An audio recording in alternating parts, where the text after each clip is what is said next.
हनुमान जी के पराक्रम की गाथा हम अक्सर सुनते ही आए हैं। हम सब ये भी जानते हैं कि वे कौन हैं और उनका जन्म कहाँ हुआ, पर हम में से कम ही लोग जानते होंगे कि वे असल में कितने शक्तिशाली और बलशाली हैं। बाद में लिखे गए कई पुराणों और यहाँ तक कि हनुमान चालीसा में भी उन्हें भगवान की उपाधि दी गई है।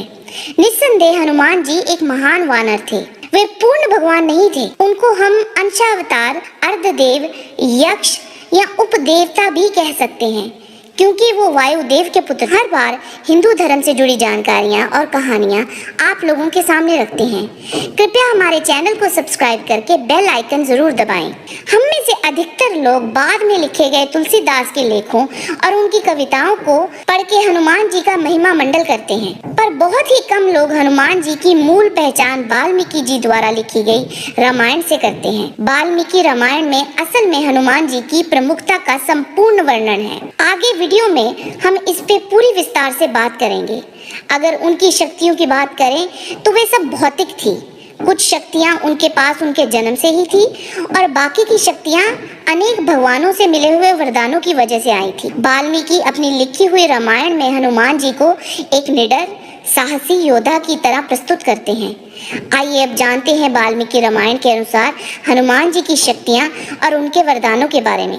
हनुमान जी अपनी इच्छा अनुसार अपने शरीर का आकार बदल सकते हैं। वाल्मीकि रामायण में किष्किंधा कांड के सर्ग 3 में ये वर्णित है कि हनुमान जी का शरीर जन्म से ही अविनाशी और अक्षय था और वो गरुड़ के समान गति से उड़ सकते हैं।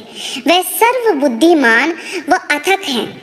वाल्मीकि रामायण बाल कांड सर्ग 17 में ये लिखा है कि हनुमान जी ने इंद्र तथा ब्रह्मा से वरदान प्राप्त किए थे।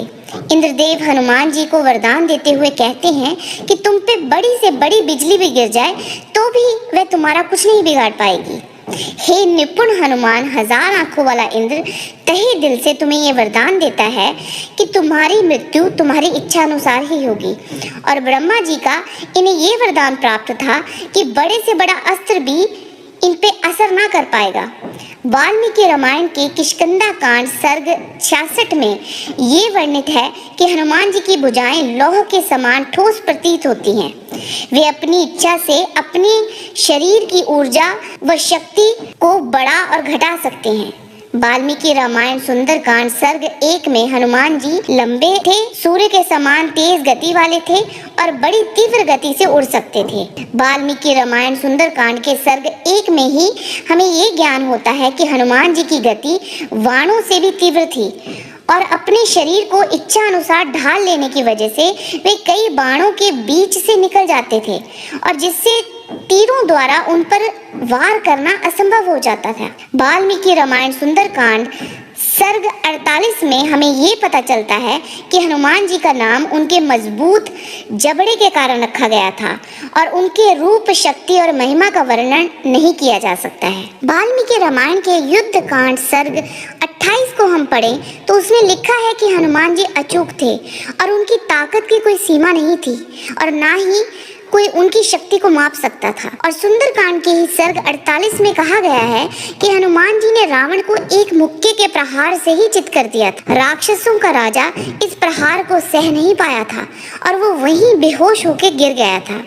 हनुमान जी रावण के ताकतवर जलते हुए तीरों के प्रहार को भी सह गए थे और नुकसान तो दूर की बात है, ये प्रहार हनुमान जी की शक्ति को और बढ़ा रहे थे। वाल्मीकि रामायण सर्ग 59 में वर्णित है कि हनुमान जी ने एक बार कुंभकर्ण का 20,000 तुला का एक सींग उखाड़ दिया था, जिससे कुंभकर्ण बहुत डर गया था।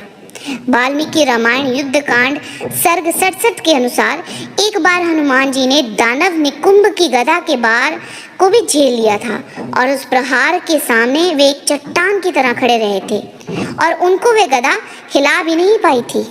तो दोस्तों, ये थी हनुमान जी की कुछ शक्तियाँ जिसका वर्णन हम ढूंढ पाए। हमें विश्वास है कि उनकी शक्तियाँ असीमित थी और शायद जिनका संपूर्ण उल्लेख नहीं हो सका है।